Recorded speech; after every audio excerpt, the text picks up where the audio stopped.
Good morning, everybody. Hi, it's Friday. It's Patricia Tomlinson, and I'm coming on with a short broadcast. I'm hoping it'll be short. For some reason, they have been extensively long, so just bear with me as I get this message out per se. And so I was up this morning, and I've been thinking it's been about 6 months since I relocated.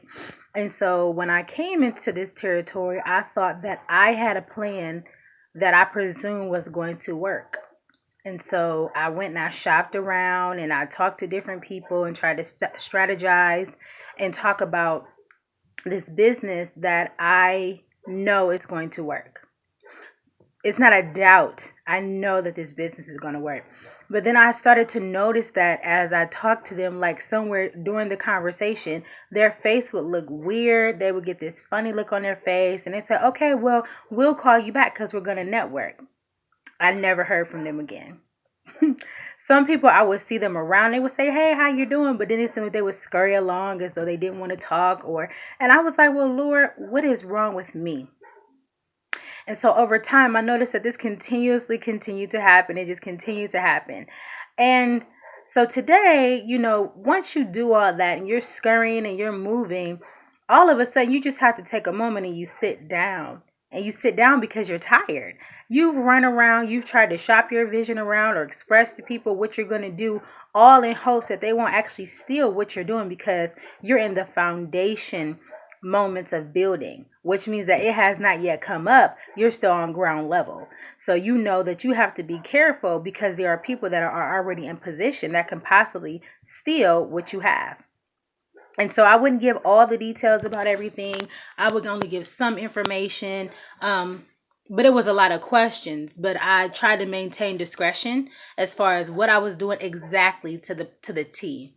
And so this morning when I woke up, I wrote this post and it was titled Truth.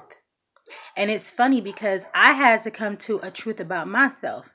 And I'm in a different place in my life where I feel as though I don't need people to validate me. I don't need people to tell me, do this, don't do this. I don't need people. It's basically, I've gotten past the stage of codependency in my life where it doesn't matter if you stand with me or not. It doesn't matter if you're my friend or not. It does not matter. You're not going to come in and make me compromise. And this took a long time to get to this place. I've been on a journey for the past 8 years. I went through homelessly, abject poverty. I mean, when I tell you I was as poor as they could come, I was poor, living with people. And I didn't even understand the fullness of that until just recently. So, back to the story. So, I titled this message, You're Not the Problem. Because a lot of times we are going and trying to network with people, connect with people, and they are not a part of the vision because you guys don't have the same vision.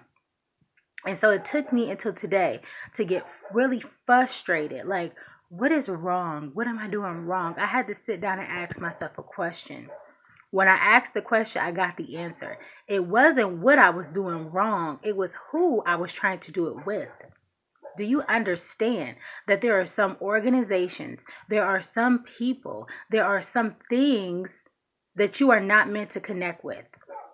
When you connect with, see, God already knows everything. He knows the format of that business. He knows the hearts of those people that run that business. He knows the way that they think, their moral compass, if they have one or not. So say, for instance, if you take this company that God has created to be a signal of purity or true authenticity or love for his people to a company that has no moral standard, what do you think is going to happen? And I noticed that while I was in the interviews and talking to the different people, I kept saying the same thing. I am not going to give you my work so that you can steal it. I don't even know where that was coming from because there was no pretension that stood out to me that they would steal it. But then as time went on and God continued to reveal, I said that for a reason. Have you ever got an inkling that you didn't pay attention to, that you knew God was telling you, do not do that? Don't do it. And then you did it. And on the other side of your rebellion or disobedience, it resulted in something totally chaotic. How about being in a season where God just wants you to observe and see what's really going on? and why things are the way they are, because then you're going to be the one that he's going to give the format and strategy to have the answer. So I wrote this post. Have you had your moment of truth? The moment of truth is that it's not you. You're not the problem. You have the solution, but God does not want you to give it to the wrong people. Some people are only about money. Some people are only about being seen. Some people are only about putting their name out there so that people can raise them up and clap and applaud their doings. But they give no glory to God. They don't tell anybody that he helped them do it. They don't tell anybody about the goodness of Jesus. They don't tell anybody that they could be saved and delivered. They don't tell anybody anything. So you are not the problem. But the problem is you're trying to fit into a puzzle that does not fit. It doesn't even welcome you. That's like trying to put a square in a rectangle or a circle in a triangle. You notice that? It just really doesn't fit. And that's you. You know, it reminds me of the scripture, many are called and few are chosen. Okay? Many are called. You can be called to stand out, called to set a standard, called to be different. Few are chosen because they're not going to do it. You know how hard it is to stand out and set a standard when everybody else is doing the same thing and compromising? It is a lot of pressure. People don't like you. People talk about you. People downgrade you. They make you feel insignificant, like you're nothing. And that's why you have to have thick skin and a resilience in your heart to not take it personally. Just rejoice like, hey, I'm different. Nobody's like me. That's a place right there just to be happy. Because if God is in you, God will not be in you and then try and go and sit into some places that are full of darkness, full of greed, full of envy and jealousy. He will not go with you into those places. Now, you could go in yourself. You could go in yourself. But why would he do that? Why would he do that? You know, some things I really question now. And, and so it really takes a mature person to be able to say, you know what? Even though that hurt me, even though they rejected me, even though I don't fit in, Lord, I understand what you're doing. You don't want me to become like everybody else. You don't want me to become tainted. You don't want me to become impure. You don't want me to start looking at things the way they look at things and think that's the way that you look at things. Because I'm going to tell you something. A lot of people have went forward and done things, started business and companies, and then all of a sudden they just fail. And I'm going to be honest, some of these companies and businesses have excelled because it's excelling a wrong agenda. So it's Friday. You know, this is a good time for you to take a moment, just chill and relax. Have some R&R time, some you time. Well, I say me time. And just reflect and ask the Lord, what were you trying to teach me through this transition? What was it that you were trying to show me? If your heart got broken, if that business idea that you had got rejected, if nobody can seem to understand your purpose or what you're meant to do or called to do, trust and believe it's for a reason. You know, it reminds me in the Bible of the Tower of Babel when they were building it. And they thought they were going to build it up high. And then God just came and just confused all their languages so they couldn't come into agreement. It's a horrible thing when you come into agreement with the wrong people. Because they'll do the wrong thing with your vision. They'll do the wrong thing with your idea. Oh, yeah, they'll take it. They'll sell it. Yeah, because it makes them money. You might even get the money. You might not. Do you know how many people get exploited for ideas that they have? So in this scripture, they were building, or they thought they were going to build this tower up. And God confused their language. Let me give you a tip. When you are meant to work with people, they will not be confused by your vision because you guys will have the same vision. That goes for relationships, that goes for marriages, that goes for business ideas, companies that you want to work with. You will not be confused. There will be clarity. There will not be a tug and pull. There will be peace. There will be peace. So at this point in my life, there has been many opportunities for me to do different things. And at first I'll sit and I'll listen to what they have to say. And it's like, no, that don't sit right. That don't even feel right. All business is not good business and all money is not good money.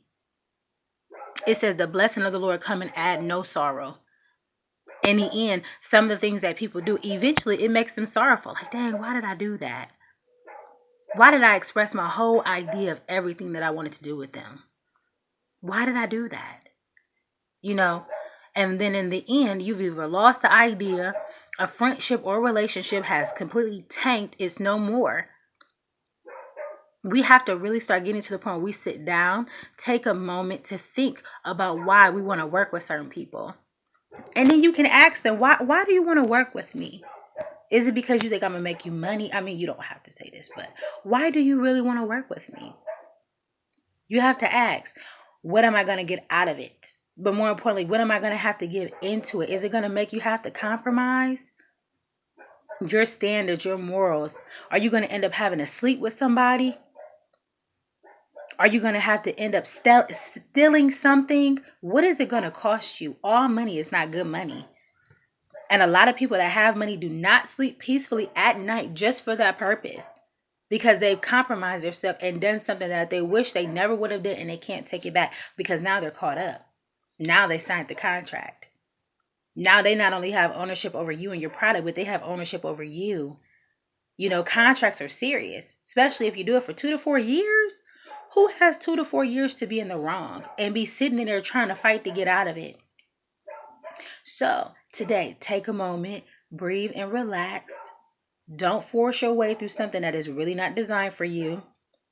You know, we all get stretched and pulled. All our faith gets tried at different times in our life. But sometimes there are some situations that are just not meant for you. And you got to be honest with yourself. Like, okay, I'm not cut out for that. I can't do that. That's too much for me. You know, so it's Friday. I am excited. It's the weekend and I have some errands to run. I'm going to get myself together to go work out because that's my new best friend. That gym is my new best friend. And, you know, I'm just going to take the weekend and just reflect. Like, what are you saying, Lord? What do you want? Take your vision to the Lord and ask him to map out the blueprint. Ask him to map out the blueprint. And whoever is not supposed to be there, let them fall off. And the ones that are, they'll remain. They'll stay. They'll be loyal. Because the vision is more important than them. The vision is more important than us. We're just the ones that carry it. You know, sometimes it really makes me sad when I think about the people that want to take from people and steal their ideas because you're not the one called to execute it. And then think about all the other people on the other side that are waiting for that blessing or that book or that movie or that person to come forward. You're trying to prolong their process. And there's somebody else in need of what they might have to say. Somebody is in need of their story. But you're creating unnecessary warfare for them by being deceitful, full of lies and manipulation. Oh, but it's absolutely okay. You be still. You calm yourself. You stand still and see the salvation of the Lord. Let him bring people into your life that you can agree with, that you're not going to fight with, over a vision that he gave to begin with.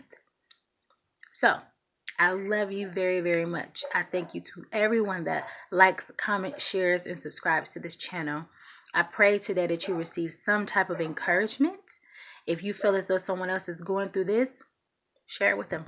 But this is Patricia Tomlinson, and I'm out. Peace. Bye.